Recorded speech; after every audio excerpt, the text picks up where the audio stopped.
So, now that we have the basic styling done, I wanted to show two other things to style the submit button and some hover states for the input that there are many more other things that you could do, but these are two very common ones that we might want to do. So let's focus first on the submit button. And actually there's one other piece we can do. When we added that 20 pixel margins, when we had text aligned to the right, we added an extra 20 pixels here. We didn't do anything with the submit button, so we probably want to give that an extra 20 pixels as well there, and then we'll add some more styling into it. So we're going to go back down to our submit, and on our margin, instead of 170, we'll change that to 190 to add an extra 20 pixels, and let's see how that looks. Yes, and there it goes. That brings it back in line. Okay, so now we're going to style some of the content of it. So what I want to do is I want to set a background color for it. And so I might set it to, let's say, a very dark gray, like so. So now we have a very dark gray on our submit, and I can set the text color maybe to, a white. And by the way, when you only use three numbers or letters for your hex number, it repeats those again. So it basically is saying that the red is FF, the green is FF, the blue is FF. So it's the equivalent of writing 6 Fs. It just takes up a little bit less space. So there we have our submit. And maybe I want to give it a little bit more spacing there, so I can add some padding around it. So that gives us a little bit more space on the submit there. Also, you can see it's sort of breaking out of the background there. It's partly because it's not been cleared at all, because the other elements are floating next to it. So I could also do a clear both here.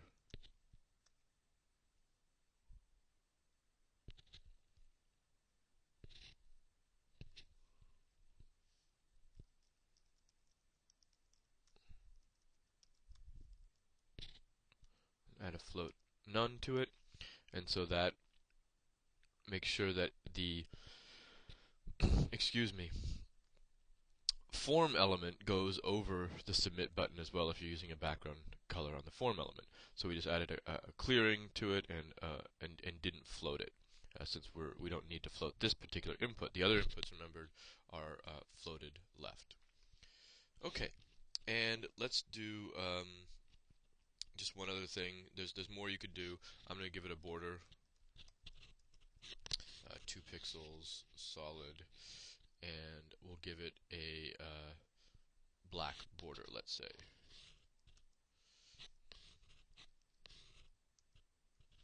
And you can't really see that black border, so I may decide to go for a lighter border, somewhere in between the background color of the whole thing, which was EEE, very light.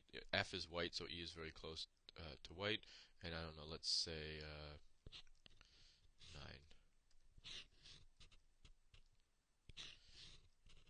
And so then we got a very subtle border around it. We could also do something too, like let's say you wanted all your submit buttons to be uppercase. This is something we haven't looked at yet, and you might have not had a chance to use this. Text transform lets you change the case. So we're changing that to uppercase. And there we have our submit button. Okay, and with CSS3 you could add rounded borders and other things like that too. You could also use a background image behind it and use that to give yourself rounded corners. The other thing that we want to style is when we roll over text fields. So right now you see it kind of turns blue. That's by default. We're going to style that up a little bit. So what that is it's for the input, hover, and actives. So I'm just going to add a little space here, and we say OK, input, hover. So that's hovering over the input. This won't work on some of the older browsers, but it won't look bad. They just won't get this extra styling. Border, color, and we'll use, again, let's say that lighter gray that we use there. So now, when I hover over these borders, I get that light gray color also mixed with the darker black to gives it a sort of 3D effect that's built in. Alright, so that's the hover. If I wanted it on the text area too, then I could also put that input hover, text area hover.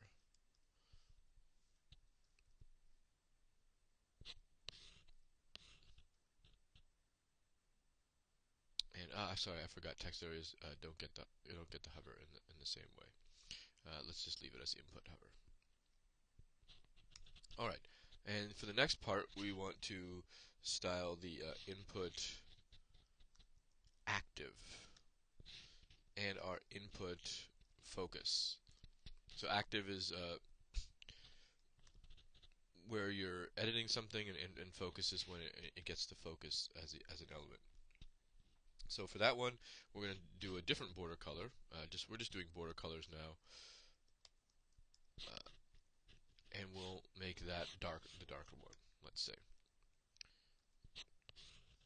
So I hover and then I click in it, and it gets to be a little darker. And we could also do things like change it at that time. Let's say background color, and I'll just do a blue just to, well, how about green?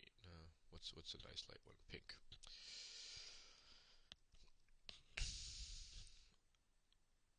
Right, so that you could see that it was active. So you can change like the background color and stuff as well on the one that you're on. I'm just using pink here to just highlight it in a certain case.